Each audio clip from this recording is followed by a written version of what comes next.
அதிமுக எடப்பாடி பழனிசாமியின் கட்டுப்பாட்டில் இல்லை என சட்டத்துறை அமைச்சர் ரகுபதி தெரிவித்துள்ளார்.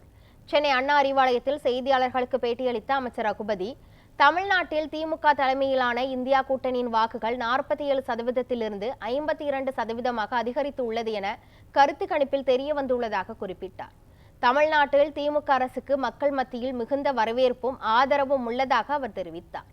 ஈரோடு கிழக்கு தொகுதி இடைத்தேர்தலில் அதிமுகவினரும் திமுகவுக்கே வாக்களித்ததாக கூறிய அமைச்சர் ரகுபதி, அதிமுக எடப்பாடி பழனிசாமி கட்டுப்பாட்டில் இல்லை என கூறினார்.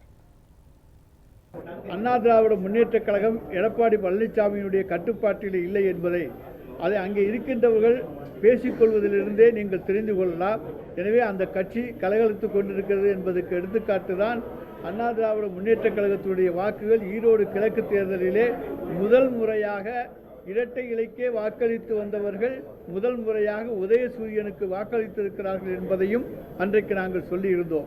சமீபத்திலே இந்தியா டுடே பத்திரிகையும் சி ஓட்டர்ஸ் இணைந்து மூட் ஆஃப் த நேஷன் என்கின்ற ஒரு கருத்து கணிப்பை நடத்தியது.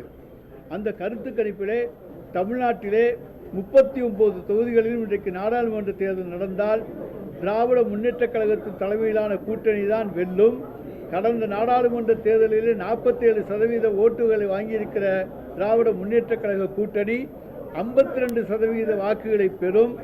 அதை போல அண்ணா திராவிட முன்னேற்ற கழகம் 23% பெற்றிருந்தது 20% குறையும் என்று ஒரு கருத்து கணிப்பும் மற்றவை எல்லாவற்றையும் சேர்த்து, அதாவது எல்லாம் ஒன்று சேர்ந்தாலும் சேராட்டியும் சேர்த்து கணக்கெடுத்து ஒரு என்டிஏ என்று போட்டு ஒரு 21% சொல்லியிருக்கிறார்கள்.